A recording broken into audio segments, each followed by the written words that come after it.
ನಮಸ್ಕಾರ. 8ನೇ ತರಗತಿಯ ಹೊಸ ಪಠ್ಯಪುಸ್ತಕ ಆಧಾರಿತ ಸಮಾಜ ವಿಜ್ಞಾನ ವಿಷಯದ ಅಭ್ಯಾಸದ ಪ್ರಶ್ನೋತ್ತರಗಳ ವಿಡಿಯೋಗೆ ನಿಮಗೆ ಸ್ವಾಗತ ಸುಸ್ವಾಗತ. ಈ ಒಂದು ವಿಡಿಯೋದಲ್ಲಿ ವ್ಯವಹಾರ ಅಧ್ಯಯನ ವಿಭಾಗದಲ್ಲಿ ಬರುವಂತಹ 15ನೇ ಅಧ್ಯಾಯ ವ್ಯವಹಾರ, ಅರ್ಥ ಮತ್ತು ಪ್ರಾಮುಖ್ಯತೆ, ಈ ಒಂದು ಅಧ್ಯಾಯಕ್ಕೆ ಸಂಬಂಧಿಸಿದಂತೆ ಅಭ್ಯಾಸ ಭಾಗದಲ್ಲಿ ಕೇಳಿರುವಂತಹ ಪ್ರಶ್ನೆಗಳನ್ನ ಡಿಸ್ಕಷನ್ ಮಾಡ್ಕೊಂಡು ಬರೋಣ. ಪೂರ್ತಿಯಾಗಿರುವಂತಹ ವಿಡಿಯೋನ ವೀಕ್ಷಿಸಿ ಹಾಗೂ ನಿಮಗೆ ಈ ವಿಡಿಯೋ ಇಷ್ಟ ಆದಲ್ಲಿ ಲೈಕ್ ಮಾಡಿ. 8ನೇ ತರಗತಿ ವಿದ್ಯಾರ್ಥಿಗಳ ಜೊತೆಗೆ ವಿವಿಧ ಸ್ಪರ್ಧಾತ್ಮಕ ಪರೀಕ್ಷೆಯ ಸಿದ್ಧತೆಗೂ ಸಹ ಉಪಯೋಗಕಾರಿಯಾಗಿರುವಂತಹ ಅಂಶಗಳು ಈ ಒಂದು ಅಧ್ಯಾಯದಲ್ಲಿರುವಂತದ್ದಾಗಿದೆ. ಮೊದಲ ಒಂದು ವಿಭಾಗದಲ್ಲಿ ಈ ಕೆಳಗಿನ ವಾಕ್ಯಗಳಲ್ಲಿ ಬಿಟ್ಟಿರುವ ಜಾಗಗಳನ್ನು ಸರಿಯಾದ ಪದಗಳಿಂದ ತುಂಬಿರಿ ಅಂತ ಕೇಳಿರುವಂತ ಬಿಟ್ಟ ಸ್ಥಳಗಳನ್ನು ಕೊಟ್ಟಿರುವಂತದ್ದಾಗಿದೆ. ಸರಿಯಾಗಿರುವಂತಹ ಪದಗಳಿಂದ ತುಂಬಿ ಉತ್ತರಿಸಬೇಕಾಗಿರುವಂತದ್ದು. ಮೊದಲನೇ ಬಿಟ್ಟ ಸ್ಥಳ, ಪುನರ್ರಫ್ತು ವ್ಯಾಪಾರಕ್ಕೆ ಡ್ಯಾಶ್ ಪಟ್ಟಣವು ಒಂದು ಪ್ರಮುಖ ನಿದರ್ಶನವಾಗಿದೆ. ಈ ಪುನರ್ರಫ್ತು, ಒಂದು ದೇಶದಿಂದ ವಸ್ತುಗಳನ್ನು ತರಿಸಿಕೊಂಡು ಮತ್ತೊಂದು ದೇಶಕ್ಕೆ ಮಾರಾಟ ಮಾಡುವಂತದನ್ನ ಪುನರ್ರಫ್ತು ಅಂತ ಹೇಳಿ ಕರೆಯುವಂತದ್ದಾಗಿದೆ. ಈ ರೀತಿಯಾಗಿರುವಂತಹ ಪುನರ್ರಫ್ತು ವ್ಯಾಪಾರಕ್ಕೆ ಒಂದು ಪ್ರಸಿದ್ಧವಾಗಿರುವಂತಹ ನಿದರ್ಶನ ನೀಡುವಂತಹ ಪಟ್ಟಣ ಸಿಂಗಪೂರ್ ಪಟ್ಟಣ ಆಗಿರುವಂತದ್ದಾಗಿದೆ. ಎರಡನೇ ಒಂದು ಬಿಟ್ಟ ಸ್ಥಳ, ಗೃಹ ಕೈಗಾರಿಕೆಗಳು ಸಾಮಾನ್ಯವಾಗಿ ಡ್ಯಾಶ್ಗಳಲ್ಲಿ ಕೇಂದ್ರೀಕೃತವಾಗಿರುತ್ತವೆ. ಈ ಒಂದು ಗೃಹ ಕೈಗಾರಿಕೆಗಳು ಸಾಮಾನ್ಯವಾಗಿ ಗ್ರಾಮೀಣ ಪ್ರದೇಶಗಳಲ್ಲಿ ಕೇಂದ್ರೀಕೃತವಾಗಿರ್ತವೆ. ಮೂರನೇ ಬಿಟ್ಟ ಸ್ಥಳ, ರಾಸಾಯನಿಕ ವಸ್ತುಗಳ ತಯಾರಿಕೆಗೆ ಸಾಮಾನ್ಯವಾಗಿ ಡ್ಯಾಶ್ ಕೈಗಾರಿಕೆಗಳಲ್ಲಿ ಆಗುತ್ತವೆ, ಸಣ್ಣ ಪ್ರಮಾಣದ ಕೈಗಾರಿಕೆಗಳಲ್ಲಿ ಆಗುತ್ತವೆ. ಇನ್ನು ನಾಲ್ಕನೇ ಬಿಟ್ಟ ಸ್ಥಳ, ವ್ಯಾಪಾರದ ಮುಖ್ಯ ಉದ್ದೇಶ ಡ್ಯಾಶ್ ಲಾಭ ಗಳಿಸುವುದಾಗಿರಬೇಕು. ವ್ಯಾಪಾರದ ಮುಖ್ಯ ಉದ್ದೇಶ ಸಮಂಜಸವಾದ ಮತ್ತು ನ್ಯಾಯಯುಕ್ತ, ಇಲ್ಲಿ ನೋಡಿ ಎರಡು ಪದಗಳಿರುವಂಥದ್ದು, ಸಮಂಜಸವಾಗಿ ಮತ್ತು ನ್ಯಾಯಯುಕ್ತವಾಗಿ ಲಾಭ ಗಳಿಸುವುದು ಆಗಿರಬೇಕು. ಐದನೇ ಒಂದು ಬಿಟ್ಟ ಸ್ಥಳ, ಪದಾರ್ಥಗಳ ಗುಣಮಟ್ಟ ಕಾಪಾಡಲು ಡ್ಯಾಶ್ ಸ್ಥಾಪಿಸಲಾಗಿದೆ. ಈ ಒಂದು ಪದಾರ್ಥಗಳ ಗುಣಮಟ್ಟವನ್ನು ಕಾಪಾಡುವುದಕ್ಕಾಗಿ ISI ಭಾರತೀಯ ಮಾನಕ ಸಂಸ್ಥೆಯನ್ನ ಸ್ಥಾಪಿಸಲಾಗಿದೆ. ಇನ್ನು ಎರಡನೇ ವಿಭಾಗದಲ್ಲಿ ಈ ಕೆಳಗಿನ ಪ್ರಶ್ನೆಗಳಿಗೆ 2 ರಿಂದ 4 ವಾಕ್ಯಗಳಲ್ಲಿ ಉತ್ತರಿಸಿ ಅಂತ ಹೇಳಿ ಕೇಳಿರುವಂತಹ ಪ್ರಶ್ನೆಗಳಿರುವಂಥದ್ದು. ಆರನೇ ಒಂದು ಪ್ರಶ್ನೆ, ಸಂಚಾರಿ ಅಂಗಡಿಗಳ ವಿವಿಧ ವಿಧಗಳಾವು? ಸಂಚಾರಿ ಅಂಗಡಿಗಳ ವಿಧಗಳು ತಲೆಹೊರಿ ವ್ಯಾಪಾರಿಗಳು, ತಳ್ಳುಗಾಡಿ ವ್ಯಾಪಾರಿಗಳು, ರಸ್ತೆ ಬದಿ ವ್ಯಾಪಾರಿಗಳು, ಮಾರುಕಟ್ಟೆ ವ್ಯಾಪಾರಿಗಳು ಮತ್ತು ಸಂತೆ ವ್ಯಾಪಾರಿಗಳು. ಇನ್ನು ಏಳನೇ ಒಂದು ಪ್ರಶ್ನೆ, ಸಗಟು ವ್ಯಾಪಾರಿಗಳೆಂದರೆ ಯಾರು? ಈ ವ್ಯಾಪಾರದಲ್ಲಿ ವ್ಯಾಪಾರಿಗಳು ಸರಕುಗಳನ್ನು ಹೆಚ್ಚು ಪ್ರಮಾಣದಲ್ಲಿ ಉತ್ಪಾದಕರಿಂದ ಕೊಂಡು ಸಣ್ಣ ಪ್ರಮಾಣದಲ್ಲಿ ಚಿಲ್ಲರೆ ವ್ಯಾಪಾರಿಗಳಿಗೆ ಮಾರುತ್ತಾರೆ. ವಿದೇಶಿ ವ್ಯಾಪಾರದ 3 ವಿಧಗಳನ್ನು ತಿಳಿಸಿ. ವಿದೇಶಿ ವ್ಯಾಪಾರದಲ್ಲಿ ಪ್ರಮುಖವಾಗಿ 3 ವಿಧಗಳಿರುವಂಥದ್ದು. ಮೊದಲನೇದು ಆಮದು ವ್ಯಾಪಾರ, ಎರಡನೇದು ರಫ್ತು ವ್ಯಾಪಾರ, ಮೂರನೇದು ಪುನರ್ರಫ್ತು ವ್ಯಾಪಾರ. ಇನ್ನು 9ನೇ ಪ್ರಶ್ನೆ, ಗೃಹ ಕೈಗಾರಿಕೆಗಳು ಮತ್ತು ಸಣ್ಣ ಪ್ರಮಾಣದ ಕೈಗಾರಿಕೆಗಳು ಉತ್ಪಾದಿಸುವ ವಸ್ತುಗಳನ್ನು ತಿಳಿಸಿ ಅಂತ ಕೇಳಿದರು. ಬಿದಿರಿನ ಬುಟ್ಟಿಗಳು, ಮರಮುಟ್ಟುಗಳು, ಚಾಪೆಗಳು, ಕಲ್ಲಿನ ಕೆತ್ತನೆಗಳು, ಕಮ್ಮಾರಿಕೆ, ಮಡಿಕೆಗಳನ್ನು ಮಾಡುವುದು ಮುಂತಾದವು. ರಾಸಾಯನಿಕ ವಸ್ತುಗಳು, ಇಂಜಿನಿಯರಿಂಗ್ ವಸ್ತುಗಳು, ಪಾದರಕ್ಷೆಗಳು, ಬೈಸಿಕಲ್ಗಳು, ರೇಡಿಯೋ, ಹೊಲಿಗೆ ಯಂತ್ರ ಮುಂತಾದವುಗಳು ಆಗಿರುವಂಥದ್ದು. ಈ ರೀತಿಯಾಗಿ ಗೃಹ ಕೈಗಾರಿಕೆಗಳು ಮತ್ತು ಸಣ್ಣ ಪ್ರಮಾಣದ ಕೈಗಾರಿಕೆಗಳು ಇರುವಂಥದ್ದಾಗಿದೆ. ಇನ್ನು 10ನೇ ಪ್ರಶ್ನೆ, ಸ್ಥಳದ ಅಭಾವ ಮತ್ತು ನಷ್ಟ ಭಯ ನಿವಾರಿಸಲು ಸ್ಥಾಪಿತವಾಗಿರುವ ಸೇವೆಗಳಾವು ಅಂತ ಹೇಳಿ ಕೇಳಿರುವಂಥದ್ದು. ಸಾಗಾಟದ ವ್ಯವಸ್ಥೆಯ ಸಾರಿಗೆ ಸೇವೆಗಳನ್ನು ಬಳಸಲಾಗುತ್ತದೆ, ವಿಮಾ ಸೌಲಭ್ಯಗಳಿವೆ. ಇನ್ನು 11ನೇ ಪ್ರಶ್ನೆ, ಲಾಭದ ಆಸೆಯಿಂದ ಕೆಲವು ವ್ಯಾಪಾರಿಗರು ಕೆಲವು ಅಹಿತಕರ ಪದ್ಧತಿಗಳನ್ನು ಅನುಸರಿಸುತ್ತಾರೆ, ಇವು ಯಾವುವು? ಯಾವ ರೀತಿಯಾಗಿರುವಂತಹ ಅಹಿತಕರ ವ್ಯವಸ್ಥೆಗಳನ್ನು ಅನುಸರಿಸುತ್ತಾರೆ ಎಂದಾಗ ವಸ್ತುಗಳ ಕಲಬೆರಕೆ, ಹೆಚ್ಚು ಲಾಭ, ತೂಕ ಮತ್ತು ಅಳತೆಗಳಲ್ಲಿ ಮೋಸ, ಅಕ್ರಮ ದಾಸ್ತಾನು ಮಾಡಿ ಕೃತಕ ಅಭಾವ ಪರಿಸ್ಥಿತಿ ಏರ್ಪಡಿಸುವುದು, ಕಾಳಸಂತೆ.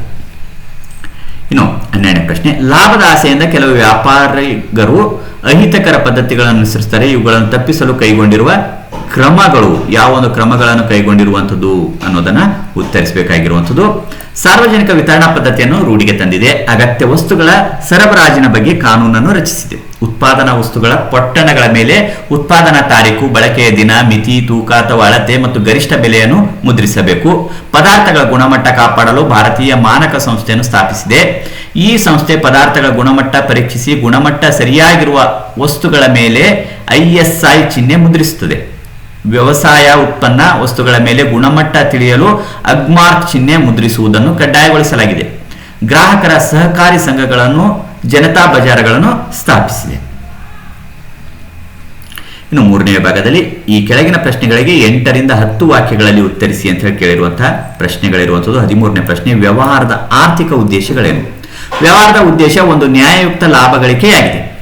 ಇದು ವ್ಯವಹಾರವು ಸಮರ್ಪಕವಾಗಿ ನಡೆಯಲು ಸಾಕಾಗುವ ವೆಚ್ಚವನ್ನು ಭರಿಸುವ ವ್ಯವಹಾರಸ್ಥನು ಸುಖಮಯ ಜೀವನ ಸಾಗಿಸುವಷ್ಟಿರಬೇಕು. ವ್ಯವಹಾರವು ವಸ್ತುಗಳನ್ನು ಮತ್ತು ಸೇವೆಗಳನ್ನು ಗ್ರಾಹಕರಿಗೆ ಪೂರೈಸುತ್ತದೆ ಮತ್ತು ಗ್ರಾಹಕರನ್ನು ಸೃಷ್ಟಿಸುತ್ತದೆ. ಸಂಪನ್ಮೂಲಗಳನ್ನು ಉಪಯೋಗಿಸಿಕೊಂಡು ವಸ್ತುಗಳನ್ನು ಸಾಕಷ್ಟು ಪ್ರಮಾಣದಲ್ಲಿ ಉತ್ಪಾದಿಸುತ್ತದೆ. ಗ್ರಾಹಕರಿಗೆ ಕಾಲಕಾಲಕ್ಕೆ ಬೇಕಾದ ಹೊಸ ಹೊಸ ಬದಲಾವಣೆಗಳಿಗನುಸಾರವಾಗಿ ವಸ್ತುಗಳನ್ನು ಉತ್ಪಾದಿಸಿ ಪೂರೈಸುತ್ತದೆ. ಹೊಸ ಹೊಸ ಸಂಶೋಧನೆಗಳ ಮೂಲಕ ಉತ್ಪಾದನೆಯಲ್ಲಿ ಬದಲಾವಣೆಗಳನ್ನು ತರುತ್ತದೆ. ಹೊಸ ಉತ್ಪಾದನೆಗಳ ಬಗ್ಗೆ ಗ್ರಾಹಕರಿಗೆ ಜಾಹೀರಾತಿನ ಮೂಲಕ ತಿಳಿಸುತ್ತದೆ. ಇನ್ನು 14ನೇ ಪ್ರಶ್ನೆ, ವ್ಯವಹಾರದ ಸಾಮಾಜಿಕ ಉದ್ದೇಶಗಳೇನು ಅಂತ ಹೇಳಿ ಕೇಳಿರುವುದು. ವ್ಯವಹಾರವು ದೇಶದ ಪ್ರಗತಿಗೆ ಬೇಕಾದ ವಸ್ತುಗಳನ್ನು ಉತ್ಪಾದಿಸುತ್ತದೆ ಮತ್ತು ಒದಗಿಸುತ್ತದೆ. ಅನೇಕ ಜನರಿಗೆ ಉದ್ಯೋಗಗಳನ್ನು ಕಲ್ಪಿಸಿ ಅವರಿಗೆ ಸಂಬಳ ಕೊಟ್ಟು ಅವರ ಜೀವನ ಮಟ್ಟ ಸುಧಾರಿಸಲು ಸಹಾಯ ಮಾಡುತ್ತದೆ. ಕರ ಮತ್ತು ತೆರಿಗೆಗಳನ್ನು ಪಾವತಿ ಮಾಡುವುದರ ಮೂಲಕ ಸರ್ಕಾರದ ಆದಾಯ ಹೆಚ್ಚಿಸುತ್ತದೆ. ರಾಷ್ಟ್ರದ ಅಭಿವೃದ್ಧಿಗೆ ಸಹಾಯ ಮಾಡುತ್ತದೆ. ಶಾಲಾ ಕಾಲೇಜುಗಳನ್ನು, ಆಸ್ಪತ್ರೆಗಳನ್ನು, ಸಮುದಾಯ ಭವನಗಳನ್ನು ಪ್ರಾರಂಭಿಸಿ ಅವುಗಳನ್ನು ನಿರ್ವಹಿಸುವ ಜವಾಬ್ದಾರಿ ಹೊಂದಿರುತ್ತದೆ. ಉದ್ಯಾನವನ, ಕ್ರೀಡಾಂಗಣಗಳ ನಿರ್ವಹಣೆ ಮುಂತಾದವುಗಳ ಮೂಲಕ ಸಮಾಜ ಕಲ್ಯಾಣಕ್ಕಾಗಿ ಶ್ರಮಿಸುತ್ತದೆ. ಇನ್ನು 15ನೇ ಪ್ರಶ್ನೆ, ಚಿಲ್ಲರೆ ವ್ಯಾಪಾರಿಗಳಿಂದ ಆಗುವ ಸೇವೆಗಳನ್ನು ತಿಳಿಸಿ ಅಂತ ಹೇಳಿದರು. ಚಿಲ್ಲರೆ ವ್ಯಾಪಾರಿಗಳು ವಸ್ತುಗಳ ವಿತರಣೆಯ ಕೊನೆಯ ಕೊಂಡಿಯಾಗಿದ್ದಾರೆ. ಬೇರೆ ಬೇರೆ ಉತ್ಪಾದಕರಿಂದ ಉತ್ಪಾದನೆಯಾಗುವ ವಸ್ತುಗಳನ್ನು ಸಗಟು ವ್ಯಾಪಾರಿಗಳಿಂದ ಕೊಂಡು ಗ್ರಾಹಕರಿಗೆ ಒದಗಿಸುತ್ತಾರೆ. ಅನೇಕ ಸಾರಿ ಉಂಟಾಗುವ ವ್ಯಾಪಾರ ನಷ್ಟಗಳನ್ನು ತಾವೇ ಭರಿಸುತ್ತಾರೆ. ವಸ್ತುಗಳನ್ನು ಅವುಗಳ ಪ್ರಮಾಣಕ್ಕನುಗುಣವಾಗಿ ವಿಂಗಡಿಸಿ ಗ್ರಾಹಕರ ಇಷ್ಟದಂತೆ ಅವರಿಗೆ ಒದಗಿಸುತ್ತಾರೆ. ಗ್ರಾಹಕರಿಗೆ ಸಾಲ ಸೌಲಭ್ಯಗಳನ್ನು ಕೊಡುತ್ತಾರೆ. ಮಾರುಕಟ್ಟೆಗೆ ಹೊಸದಾಗಿ ಬಂದ ವಸ್ತುಗಳ ಬಗ್ಗೆ ಗ್ರಾಹಕರಿಗೆ ಮಾಹಿತಿ ನೀಡುತ್ತಾರೆ ಮತ್ತು ಯಾವುದೇ ಒಂದು ನಿರ್ದಿಷ್ಟ ವಸ್ತು ದೊರೆಯದಿದ್ದಲ್ಲಿ ಪರ್ಯಾಯ ವಸ್ತುಗಳ ಬಗ್ಗೆ ತಿಳಿಸುತ್ತಾರೆ. ಇನ್ನು 16ನೇ ಪ್ರಶ್ನೆ, ವಿವಿಧ ರೀತಿಯ ಚಿಲ್ಲರೆ ವ್ಯಾಪಾರಿಗಳನ್ನು ಪಟ್ಟಿ ಮಾಡಿ ಪ್ರತಿಯೊಂದಕ್ಕೂ ಒಂದೆರಡು ವಾಕ್ಯಗಳಲ್ಲಿ ಉತ್ತರ ಬರೆಯಿರಿ ಅಂತ ಹೇಳಿ ಕೇಳಿರುವುದು. ಚಿಲ್ಲರೆ ವ್ಯಾಪಾರಿಗಳಲ್ಲಿ ಖಾಯಂ ಅಂಗಡಿಗಳು. ಇವರು ಒಂದು ನಿರ್ದಿಷ್ಟ ಜಾಗದಲ್ಲಿ ಅಂಗಡಿಗಳನ್ನು ತೆರೆದು ವಸ್ತುಗಳನ್ನು ಮಾರುತ್ತಾರೆ. ಇನ್ನು ಸಂಚಾರಿ ವ್ಯಾಪಾರಿಗಳು, ಇವರು ಒಂದು ನಿರ್ದಿಷ್ಟ ಜಾಗದಲ್ಲಿ ವ್ಯಾಪಾರ ಮಾಡುವುದಿಲ್ಲ. ತಲೆವರೆಯ ವ್ಯಾಪಾರಿಗಳು, ಇವರು ಸರಕುಗಳನ್ನು ತಲೆಯ ಮೇಲೆ ಹೊತ್ತು ಬೀದಿ ಬೀದಿಗಳಲ್ಲಿ ಸುತ್ತಿ ಮನೆ ಬಾಗಿಲುಗಳಿಗೆ ಬಂದು ವಸ್ತುಗಳನ್ನು ಅಥವಾ ಸರಕುಗಳನ್ನು ಮಾರುತ್ತಾರೆ. ತಳ್ಳುಗಾಡಿ ವ್ಯಾಪಾರಿಗಳು, ಇವರು ಅನೇಕ ಸರಕುಗಳನ್ನು ತಳ್ಳುಗಾಡಿಗಳಲ್ಲಿ ತುಂಬಿ ಬೀದಿ ಬದಿಗಳಲ್ಲಿ ಸುತ್ತಿ ಮನೆ ಬಾಗಿಲುಗಳಿಗೆ ಬಂದು ಸರಕುಗಳನ್ನು ಮಾರುವರು.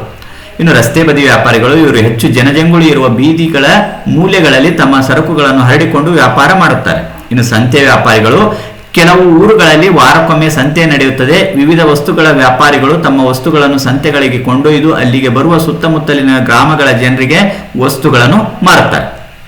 ಇನ್ನು 17ನೇ ಪ್ರಶ್ನೆ, ಉದ್ಯಮಗಳು ಅಥವಾ ಕೈಗಾರಿಕೆಗಳ ಎರಡು ವಿಧಗಳನ್ನು ಸ್ಥೂಲವಾಗಿ ಪರಿಚಯಿಸಿ ಅಂತ ಕೇಳಿದರು.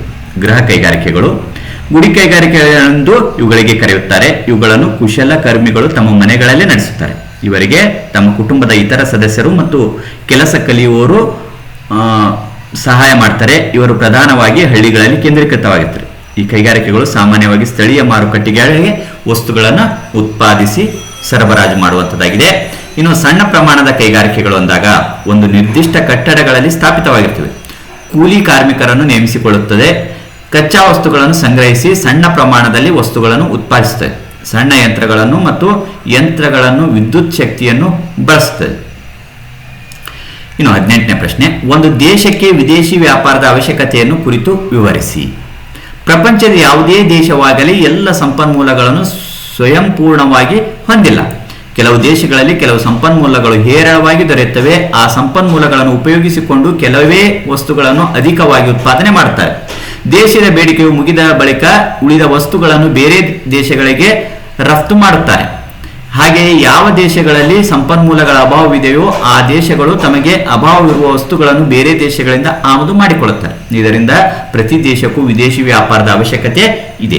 ಈ ರೀತಿಯಾಗಿ ಈ ಒಂದು ಅಧ್ಯಾಯಕ್ಕೆ ಸಂಬಂಧಿಸಿದಂತೆ ಅಭ್ಯಾಸದಲ್ಲಿ ಕೇಳಿರುವಂತಹ ಪ್ರಶ್ನೆಗಳನ್ನು ಇಲ್ಲಿ ಉತ್ತರಿಸಿ ಡಿಸ್ಕಷನ್ ಮಾಡ್ಕೊಂಡು ಬಂದಿರುವಂತದ್ದಾಗಿದೆ. ಈ ವಿಡಿಯೋ ನಿಮಗೆ ಇಷ್ಟ ಆದಲ್ಲಿ ಲೈಕ್ ಮಾಡಿ. ಇತರ ಒಂದು ಅಧ್ಯಾಯಗಳಿಗೆ ಸಂಬಂಧಿಸಿರುವಂತಹ ವಿಡಿಯೋಗಳು ವೀಕ್ಷಿಸುವುದಕ್ಕಾಗಿ ಡಿಸ್ಕ್ರಿಪ್ಷನ್ ಬಾಕ್ಸ್ ನಲ್ಲಿ ಮತ್ತು ಈ ವಿಡಿಯೋದ ಕೊನೆಯಲ್ಲಿ ಪ್ಲೇ ಲಿಸ್ಟ್ ಇರ್ತದೆ, ಕ್ಲಿಕ್ ಮಾಡಿ ವೀಕ್ಷಣೆ ಮಾಡಿಕೊಳ್ಳಬಹುದು. ಮತ್ತೆ ಮುಂದಿನ ಭಾಗದಲ್ಲಿ ಭೇಟಿಯಾಗೋಣ. ಅಲ್ಲಿವರೆಗೂ ಇತರ ವಿಡಿಯೋಗಳನ್ನು ವೀಕ್ಷಿಸ್ತಾ ಇರಿ. ಧನ್ಯವಾದಗಳು.